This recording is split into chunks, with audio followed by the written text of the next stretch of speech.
2025년 말 제 모니터에 떠오른 글로벌 공급망 데이터 피드에서 이상한 숫자가 하나 나타났습니다.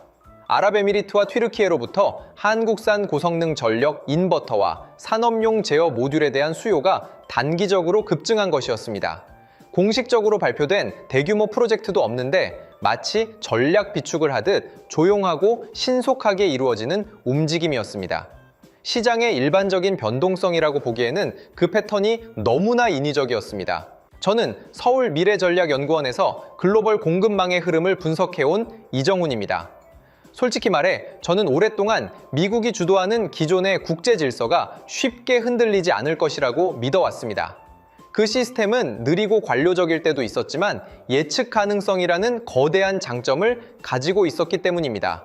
국가 간의 신뢰와 기술의 우위는 오랜 시간에 걸쳐 쌓이는 것이며 지정학적 지형은 그렇게 쉽게 변하지 않는다는 것이 제 지론이었습니다. 하지만 그날 나타난 숫자는 그 믿음을 그대로 두기 어렵게 만들었습니다. 그것은 단순한 통계적 이상치가 아니었습니다. 거대한 파도가 해안에 닿기 전 수면 아래에서 먼저 감지되는 미세한 압력의 변화와 같았습니다. 시장은 때로 외교관들의 언어보다 더 정직하게 미래를 속삭입니다.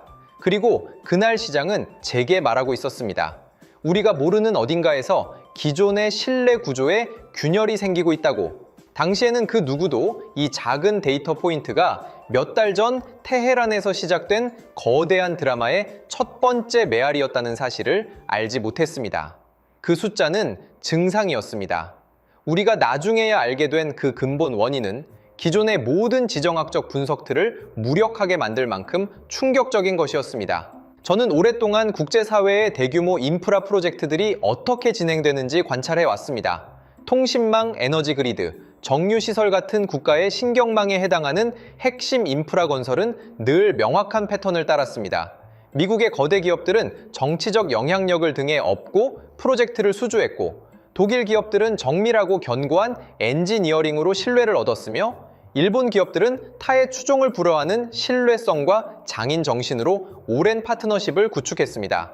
중국은 가격 경쟁력 측면에서 매력적이었지만 전략적 신뢰성이라는 측면에서는 늘 의문부호가 따라붙었습니다. 한국 기업들은 어떠했는가? 우리는 뛰어난 기술력을 바탕으로 고품질의 제품을 생산하고 정해진 기한 내에 완벽하게 결과물을 내놓는 효율적인 실행자로서 명성을 쌓았습니다. 일종의 고급 하청업체였습니다. 우리는 시스템의 전체 아키텍처를 설계하는 주역이라기보다는 그 아키텍처를 가장 빠르고 정확하게 구현하는 전문가들이었습니다. 그것이 우리의 역할이었고 우리는 그 역할에 충실했습니다. 몇 년 전 베이징에서 열린 한 국제 에너지 포럼에서 한 유럽 파트너가 제게 이런 말을 했습니다. 이정훈 씨, 한국의 기술은 훌륭합니다. 하지만 여러분은 전략적 깊이가 부족합니다. 큰 그림을 그리는 능력보다는 그려진 그림을 잘 채색하는 데 능숙하죠. 당시에는 그 말이 꽤 날카롭게 들렸습니다. 우리는 우리의 역할에 자부심을 가지고 있었지만 동시에 우리 스스로를 시스템의 구축자가 아닌 실현자로 인식하고 있었던 것도 사실입니다. 우리는 그 역할에 익숙했습니다. 묵묵히 일하고 납기일을 지키고 품질을 보증하는 것, 그것이 국제사회에서 인정받는 유일한 길이라고 믿었습니다. 그리고 그 믿음은 오랫동안 우리를 안정적인 궤도에 올려놓았습니다. 하지만 그 견고해 보이던 궤도는 테헤란의 한 결정으로부터 예상치 못한 균열을 보이기 시작했습니다. 당시에는 단순한 계약 해지 정도로 치부되었던 그 사건이 실은 우리가 믿었던 오래된 세계의 논리가 더 이상 작동하지 않음을 알리는 서곡이었습니다. 2025년 중반 테헤란에서 날아든 소식은 국제사회에 그리 큰 파장을 일으키지 않았습니다. 이란 정부가 한국 기업들과의 핵심 인프라 프로젝트 협력을 중단하고 72시간 내에 모든 한국인 기술자들을 추방하겠다는 결정이었습니다. 초기 시장 반응은 대체로 예상 가능한 지정학적 리스크로 치부되었습니다. 이란의 정치적 불안정성, 서방과의 관계 악화, 그리고 과거에도 종종 있었던 외국 기업과의 마찰이 재현된 것일 뿐이라는 분석이 지배적이었습니다. 워싱턴의 싱크탱크들은 이란이 곧 중국이나 러시아와 같은 다른 국가의 기술을 도입할 것이라고 예측했습니다. 결국 이란은 서방 기술을 배제하고 동방으로 눈을 돌릴 수밖에 없는 지정학적 숙명을 가지고 있다. 는 식의 분석이 주를 이루었죠. 한국에게는 불행한 일이지만 글로벌 공급망 전체에 미치는 영향은 제한적일 것이라는 전망이 지배적이었습니다. 우리 연구원에서도 짧은 내부 논의가 있었습니다. 결론은 아쉬운 계약 손실이지만 한국 경제 전체에 위협적인 전략적 위기는 아니다였습니다. 대부분의 연구원들은 이 사건을 그저 수많은 국제 뉴스 중 하나로 치부하며 각자의 업무로 돌아갔습니다. 솔직히 저도 처음에는 그렇게 생각했습니다. 그저 이란의 내부 역학 관계나 외부 세력의 개입으로 인한 일시적 현상이라고 판단했습니다. 기존 국제 질서 속에서 벌어지는 다소 격렬하지만 예상 범주 내의 해프닝으로 보였던 것입니다. 우리는 이 프로젝트가 단순한 기술 계약이라고 믿었습니다. 국제 정치의 역동성 속에서 충분히 뒤집힐 수 있는 가변적인 합의라고 여겼던 것입니다. 하지만 우리는 상황을 오판했습니다. 저뿐만 아니라 전 세계가 오판했습니다. 우리는 그저 하나의 프로젝트가 끝났다고 생각했습니다. 하지만 실제로는 완전히 다른 그리고 훨씬 더 중요한 무언가가 시작되고 있었습니다. 그 시작은 테헤란의 어둠 속에서 우리 모두의 예상을 뒤엎는 방식으로 전개되었습니다. 이란 기술자들 추방 이후 며칠이 지나자 상황은 급변하기 시작했습니다. 처음에는 단순한 소문이었습니다. 테헤란 시내 일부 지역에서 통신 장애가 발생했다는 가십성 기사들이 몇몇 지역 언론에 실렸습니다. 그러나 곧이어 확인된 보고서들이 쏟아져 나오기 시작했습니다. 이란의 주요 도시들에서 광범위한 정전이 발생하고 있다는 소식, 국가통신망이 불안정해지더니 완전히 마비되었다는 보도, 그리고 금융거래 시스템이 중단되었다는 충격적인 뉴스가 뒤를 이었습니다. 이 모든 붕괴가 누구도 상상할 수 없을 만큼 빠른 속도로 진행되었습니다. 한국 기술자들이 이란을 떠난 지 불과 48시간 만에 국가의 핵심 신경망이 마비되다시피 한 것입니다.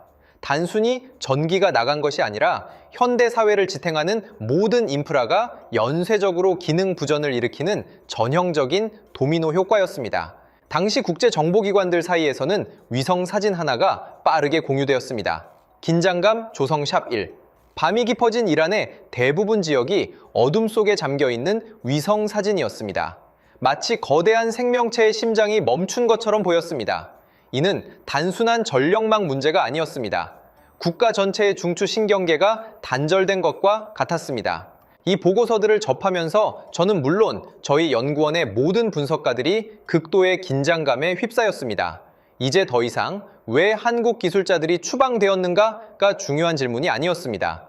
진짜 질문은 대체 그들이 거기에 무엇을 구축했기에 이토록 빠르게 시스템 전체가 무너지는가 였습니다. 이전까지는 기술 계약의 문제로 치부되던 것이 이제는 한 국가의 안보와 직결되는 거대한 지정학적 이슈로 비화하고 있었습니다.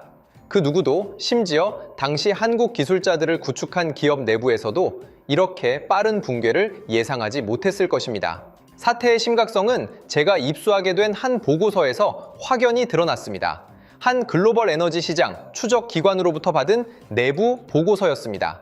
그 보고서는 이란의 정유 생산량이 불과 48시간 만에 60%나 감소했다는 충격적인 수치를 담고 있었습니다. 자동화된 정유 공장들이 안전 프로토콜에 따라 스스로 가동을 중단했다는 부연 설명도 함께였습니다. 저는 그 60%라는 숫자를 보는 순간 말문이 막혔습니다. 나는 그 숫자를 보는 순간 말을 멈췄습니다. 나는 그 숫자를 보는 순간 말을 멈췄습니다.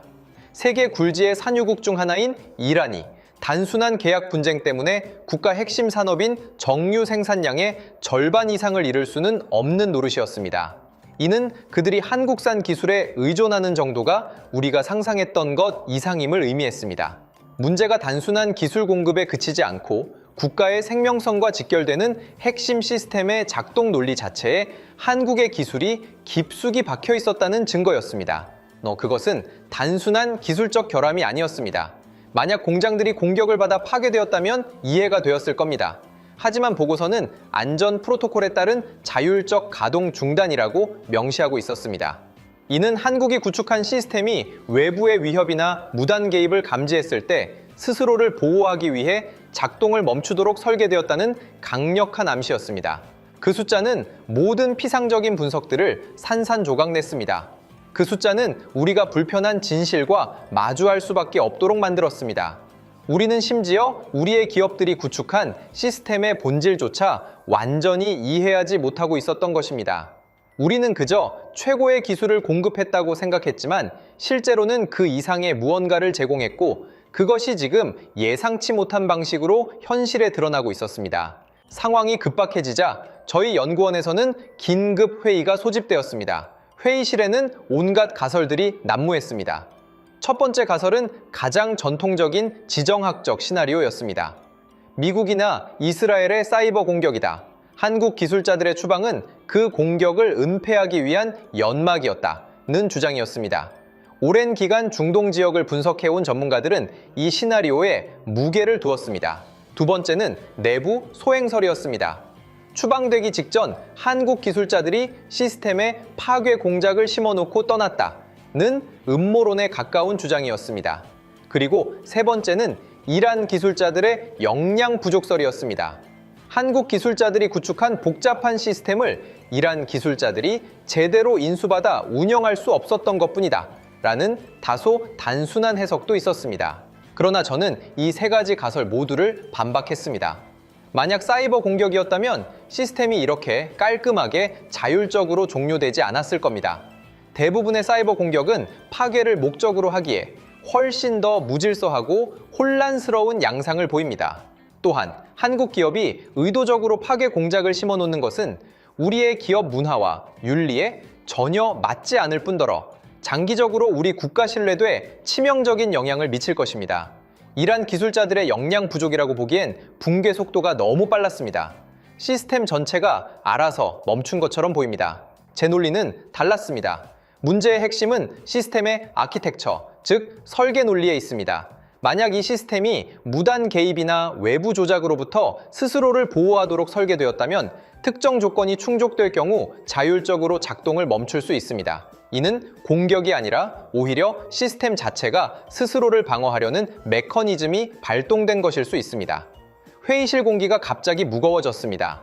제 의견은 전통적인 지정학적 사고방식과는 너무나 동떨어진 것이었기에 대부분의 동료들은 회의적인 시선을 보냈습니다. 지나친 추론이다. 너무 기술적인 관점에서만 본다는 반론이 쏟아졌습니다. 제 논리는 아직 증명되지 않은 가설에 불과했습니다. 하지만 바로 그 순간 국제사회에 믿기지 않는 소식 하나가 전해지면서 제 가설이 단순한 추론이 아님이 밝혀졌습니다. 이란의 사태는 더 이상 기술적인 문제를 넘어선 국가 생존의 위기로 치닫고 있었습니다. 정전은 장기화되고 통신망 마비로 인해 사회적 혼란이 가중되었으며 정유시설의 가동 중단은 국가 경제의 마비는 물론 안보 위협으로까지 번질 수 있는 상황이었습니다. 국제사회는 이란의 불안정성이 중동 전체에 미칠 파급 효과를 주시하며 긴장했습니다.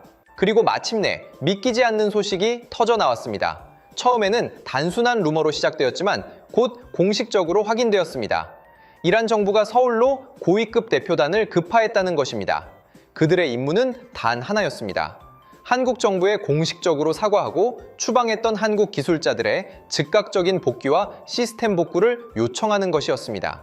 자, 긴장감 조성 샵2. 회의실의 공기가 갑자기 무거워졌습니다. 이 소식은 모든 분석가들을 경악하게 만들었습니다. 오만하고 폐쇄적이라고 알려진 이란이 자신들이 추방했던 국가의 고개를 숙이고 도움을 요청하다니요. 이는 전례 없는 일이었습니다. 국제사회 전체가 숨죽이며 서울의 반응을 주시했습니다. 모든 외교적, 정치적, 경제적 협상력이 이제 서울의 손에 놓인 순간이었습니다. 이란의 이 결정은 단순한 위기 극복을 위한 비상조치를 넘어 자국의 존엄성을 내려놓는 엄청난 정치적 부담을 감수하는 것이었습니다. 그만큼 상황이 절박했다는 방증이었고 동시에 한국이 구축한 시스템의 본질이 이란에게 얼마나 핵심적인 것이었는지 여실히 보여주는 사건이었습니다. 이제 질문은 대체 무슨 일이 일어났는가가 아니라 한국은 이 상황에 어떻게 대응할 것인가로 바뀌었습니다. 이란 대표단의 서울 방문은 단순히 외교적인 사건을 넘어 한국의 국운을 가를 중요한 분기점이었습니다. 청와대와 외교부, 국정원 등 관계 부처가 총집결하여 긴급 회의를 가졌습니다. 회의 테이블 위에는 여러 가지 선택지가 놓였습니다. 첫째, 이번 사태를 빌미로 이란에 정치적 양보를 요구하는 것이었습니다. 핵 프로그램이나 중동 지역에서의 특정 행동에 대한 압박 카드로 활용할 수 있다는 주장이 나왔습니다. 둘째, 한국 기업들이 입은 막대한 손실에 대한 천문학적인 보상을 요구하는 것이었습니다. 셋째, 이를 활용하여 다른 지정학적 현안에서 한국의 입지를 강화하는 지렛대로 삼자는 의견도 있었습니다. 하지만 논의는 의외로 신속하게 그리고 단호하게 결론으로 향했습니다. 최종 결정은 이 모든 정치적, 경제적 요구사항을 뒤로하고 즉각적인 기술자 파견과 시스템 복구였습니다. 조건은 없었습니다. 사전 보상 요구도 없었습니다. 오직 인도주의적 그리고 기술적 지원이라는 명목하에 이루어졌습니다.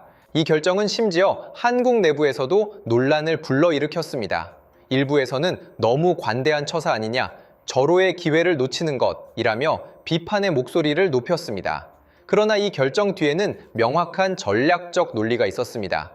지금 이란 시스템의 안정화를 최우선으로 해야 한다. 단기적인 이익보다는 장기적인 전략적 신뢰를 구축하는 것이 훨씬 더 중요하다는 것이었습니다. 우리는 보복이 아닌 복구를 선택했습니다.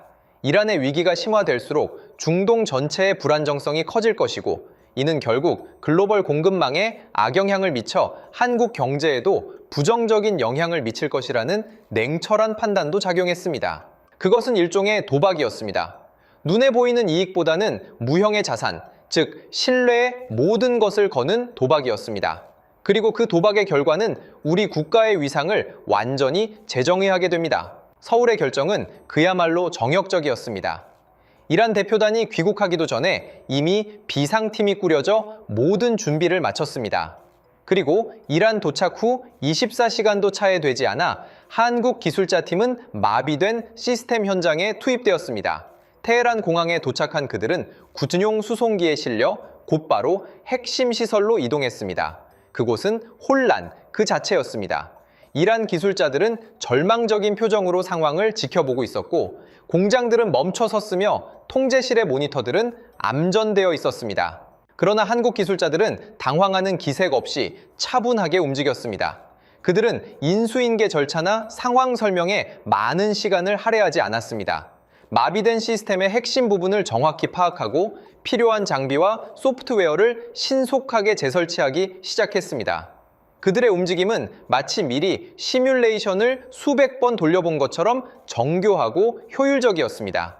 복구 작업은 마치 외과 의사가 응급수술을 하듯 불필요한 모든 것을 제거하고 핵심에 집중하는 방식으로 진행되었습니다. 긴장감 조성 샵3 훗날 이란 측 프로젝트 책임자였던 레자 모라디는 당시를 회상하며 이렇게 말했습니다. 우리는 한국인들이 화를 내거나 우리를 훈계할 것이라고 예상했습니다. 아니면 최소한 지난 며칠간의 상황을 보고하며 우리를 비난할 줄 알았죠. 하지만 그들은 알겠습니다. 이제 일을 시작합시다. 최근 시스템 로그를 보여주십시오. 라고 말할 뿐이었습니다. 그들의 시선에는 비난이 아니라 오직 문제를 해결하려는 전문가의 집중력만이 담겨 있었습니다. 그리고 믿을 수 없는 일이 일어났습니다. 한국 기술자 팀이 투입된 지 24시간도 차에 되지 않아 테헤란의 주요 지역에서 통신망이 복구되고 정유 공장들이 다시 가동을 시작했으며 마비되었던 전력망이 점차 안정화되기 시작했습니다. 하지만 정말 중요한 것은 그들이 얼마나 빨리 시스템을 고쳤는지가 아니었습니다. 더 중요한 것은 그들이 어떤 방식으로 시스템을 고쳤는가였습니다. 한국의 대응은 국제사회의 기존 질서와는 확연히 다른 모습을 보여주었습니다. 만약 비슷한 상황이 다른 주요국들에게 발생했다면 어떠했을까요? 저는 저희 연구원에서 다양한 가상 시나리오를 통해 이를 분석했습니다. 만약 이란이 미국 기업과 유사한 문제에 직면했다면 워싱턴은 즉각적으로 국가안보 문제를 제기했을 것입니다. 국방부, 국무부, 상무부 등 여러 부처가 개입하고 법률 검토와 안보 평가를 거쳐야 했을 겁니다. 의회 청문회가 열리고 정치적 이해관계가 얽히면서 실제 기술자 파견까지는 몇 주, 아니 몇 달이 걸렸을 수도 있습니다. 그들의 강점은 강력한 군사력과 정보력이지만 거대하고 복잡한 절차 때문에 위기 대응 속도는 느릴 수밖에 없습니다. 강하지만 느리고 무거운 프로세스의 전형입니다. 이란이 손을 내밀었더라도 그 복잡한 과정을 거치며 수많은 조건과 타협을 요구했을 것입니다. 중국, 만약 이란이 중국 기술에 의존하고 있었다면 베이징은 이 상황을 새로운 조건을 강요하는 절호의 기회로 보았을 것입니다. 원유 공급 계약이나 특정 광물 채굴권 혹은 항구 운영권 등 전략적 자원에 대한 양보를 요구했을 가능성이 매우 높습니다. 기술 지원은 단기간에 이루어질 수 있었겠지만 그 대가는 이란에게 장기적인 전략적 종속으로 이어졌을 것입니다. 크지만 전략적 신뢰도가 낮은 모델의 위험성이 여기서 드러납니다. 그들의 도움은 언제나 보이지 않는 대가를 수반했습니다. 한국은 이 두 극단 사이의 빈 공간에서 완전히 새로운 방식으로 접근했습니다. 문제를 정치화하지 않고 오직 기술적 해결과 시스템 안정화에 집중했습니다. 이는 국제사회에 신선한 충격을 주었습니다. 이란 시스템 붕괴의 진정한 원인은 이란 측 프로젝트 책임자였던 레자 모라디가 재조사를 통해 밝혀낸 내용에서 극명하게 드러났습니다. 한국이 구축한 시스템에는 소위 스파이 백도어 같은 것은 전혀 없었습니다. 오히려 정반대였습니다. 한국 기업들은 시스템에 자체 봉인 프로토콜을 설계에 넣어두었습니다. 이는 외부로부터의 무단 개입이나 시스템의 핵심 로직을 복제하려는 시도를 감지했을 때 스스로를 보호하기 위해 핵심 기능을 자동 차단하도록 설계된 메커니즘이었습니다. 이란 정부가 한국 기술자들을 추방하고 자체 인력으로 시스템의 핵심부를 장악하려 했을 때 이 자체 봉인 프로토콜이 작동한 것입니다. 시스템은 새로운 관리자들이 정식 인증 키 없이는 접근할 수 없는 영역에 침투하려 한다고 판단했고 그 결과 스스로를 보호하기 위해 가동을 멈추었던 것입니다. 즉, 시스템은 외부의 적이 아닌 무단 개입이라는 내부적 위협으로부터 이란 자체를 보호하려 했던 것입니다. 아이러니하게도 이란은 자신들을 보호하려는 시스템을 위협으로 오해하여 작동을 멈추게 한 셈이었습니다. 이러한 사실은 단순한 기술적 오류가 아니었습니다.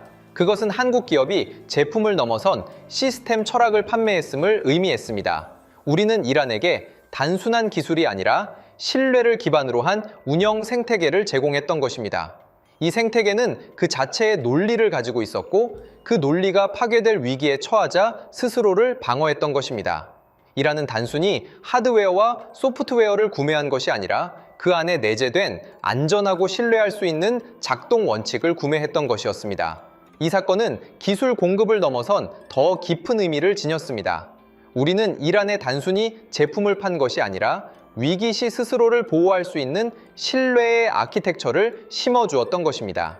한국의 사례를 통해 우리는 나머지 주요 국가 모델들이 지닌 한계점을 더욱 명확하게 볼 수 있었습니다. 일본은 완벽에 가까운 기술과 품질을 자랑합니다. 그들이 구축하는 시스템은 견고하고 정교하며 장기간 안정적으로 작동합니다. 하지만 그 견고함은 동시에 경직성으로 이어지기도 합니다.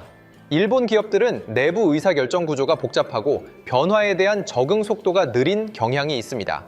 이란 사태와 같이 예기치 못한 정치적 변동이 발생했을 때 그들은 시스템을 복구하는 것 자체에는 능하지만 그에 대한 전례 없는 정치적 결정을 신속하게 내리는데 어려움을 겪었을 것입니다. 정교하지만 오래된 구조에 묶인 한계를 보여줍니다.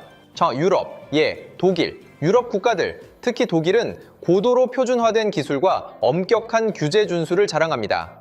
그들은 글로벌 표준을 선도하며 안정적이고 예측 가능한 파트너입니다. 그러나 그들의 의사결정 과정은 합의와 절차를 중시하기 때문에 매우 느립니다. 이란 사태와 같은 비상 상황에서는 과연 정치적 결단과 기술적 실행을 동시에 그것도 이토록 빠르게 해낼 수 있었을까라는 의문이 남습니다. 그들은 표준화되었지만 결단력이 부족한 모델의 전형입니다. 이러한 비교를 통해 한국은 독특한 균형점을 보여주었습니다. 일본의 정교한 기술력과 유럽의 신뢰성, 그리고 미국의 속도와 실용주의를 결합하되 그 모든 것을 국가적 신뢰라는 새로운 차원으로 승화시켰습니다. 위기 속에서도 정치적 계산보다는 문제 해결에 집중하는 실용주의, 그리고 이를 뒷받침하는 기술적 역량이 한국을 돋보이게 했습니다. 이란 사태는 단순한 지역적 사건을 넘어 국제사회에 거대한 파장을 일으켰습니다. 워싱턴에서는 국방부 관계자들이 한국의 기술력을 새로운 시각으로 평가하기 시작했습니다.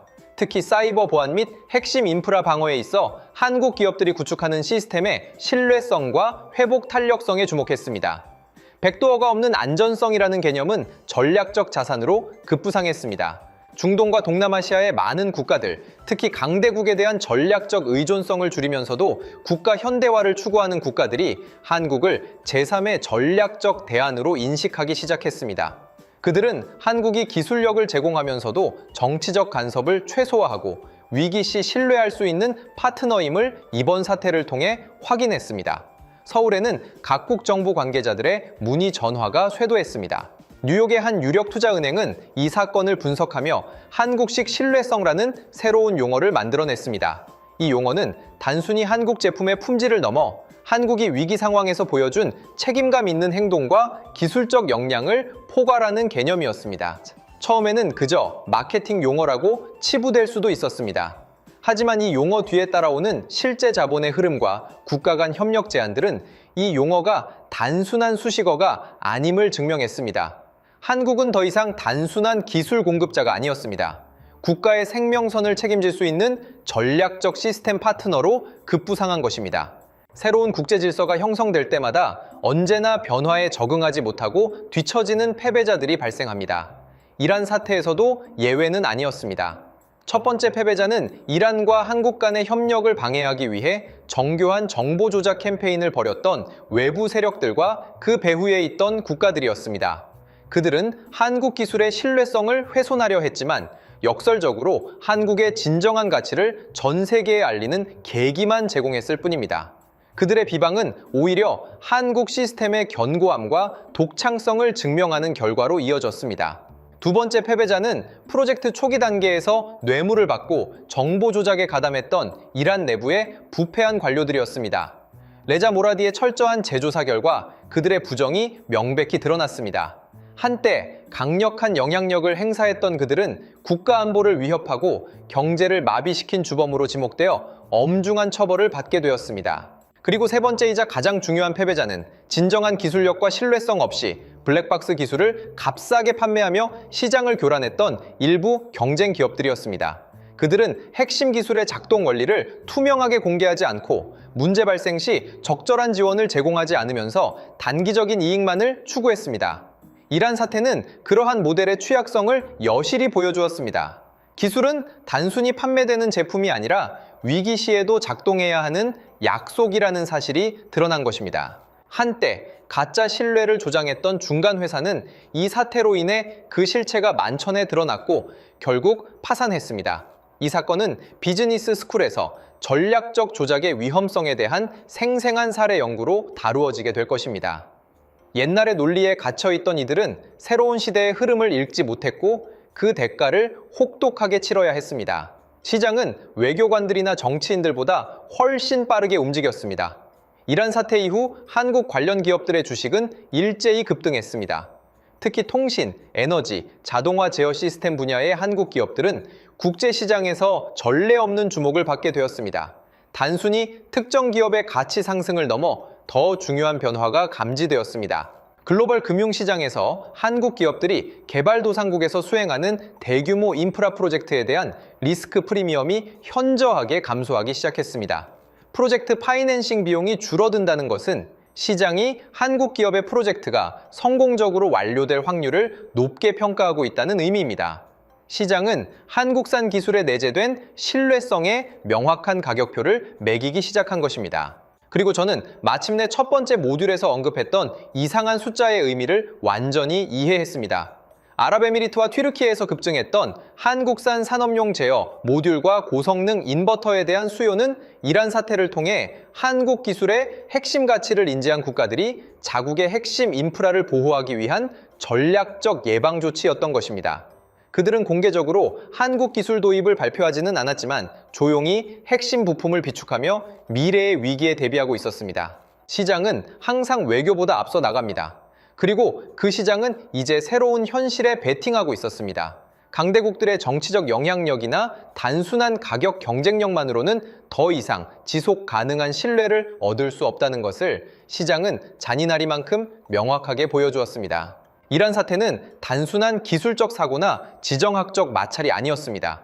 그것은 우리가 살고 있는 현대 세계가 얼마나 복잡하고 상호 연결되어 있는지, 그리고 그 연결망의 작은 단절이 어떻게 거대한 시스템 붕괴로 이어질 수 있는지를 보여주는 극명한 사례였습니다. 이제 모든 국가는 핵심 기술 인프라에 의존하고 있으며 이 인프라의 안정성은 곧 국가 안보와 직결됩니다.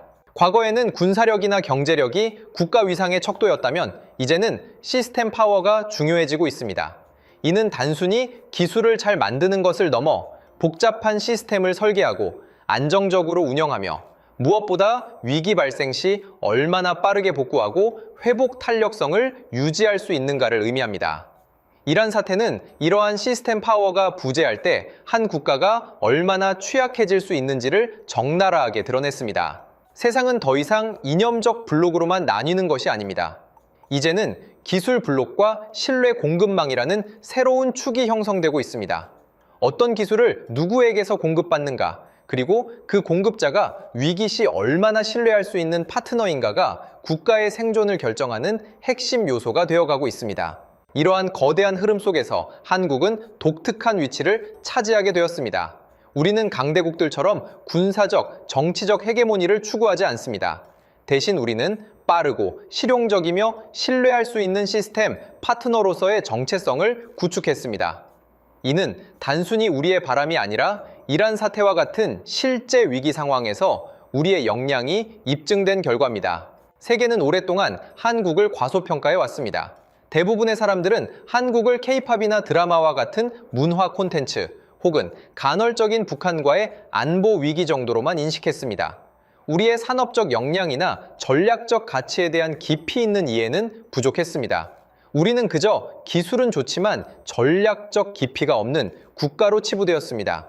그러나 이란 사태를 통해 이러한 인식은 산산조각 났습니다. 한국은 이제 새로운 표준을 제시하는 국가로 부상하고 있습니다. 미국의 강점인 속도와 실용성을 넘어서는 위기 대응 능력, 중국의 가격 경쟁력과 대비되는 압도적인 신뢰성, 일본의 정교함에 유연성을 더한 시스템 아키텍처, 그리고 유럽의 표준화된 기술력에 결단력을 결합한 대응 방식으로 말입니다. 이는 단순히 기술력만의 문제가 아닙니다. 위기 시 상대방의 잘못을 비난하기보다는 문제 해결에 집중하는 프로페셔널리즘, 그리고 장기적인 신뢰관계를 구축하려는 포용적인 자세가 결합된 결과입니다. 우리는 구호가 아니라 위기 속에서 입증된 실질적인 능력으로 존재감을 드러냈습니다. 한때 저를 포함한 많은 사람들이 믿었던 기존의 국제 질서는 이제 한계를 드러내고 있습니다. 강대국들은 그들의 관료주의와 정치적 계산 때문에 너무 느리거나 혹은 너무 위험한 선택을 강요합니다. 이러한 공백 속에서 한국은 빠르고 실용적이며 신뢰할 수 있는 새로운 모델을 제시했습니다. 한 국가의 위상은 그들이 스스로에 대해 무엇을 말하는가에 의해 결정되는 것이 아니라 다른 국가들이 위기 속에서 그들에게 무엇을 필요로 하는가에 의해 결정되는 것입니다. 이란 사태는 한국의 국제적 위상을 근본적으로 역전시킨 분기점이었습니다. 우리는 더 이상 단순히 기술을 납품하는 하청업체가 아니었습니다. 우리는 한 국가의 핵심 인프라를 설계하고 구축하며 위기 시 안정화시킬 수 있는 시스템 아키텍트이자 글로벌 안정화 세력으로 자리매김했습니다. 이는 새롭고 도전적인 역할이지만 동시에 전례 없는 기회를 제공합니다.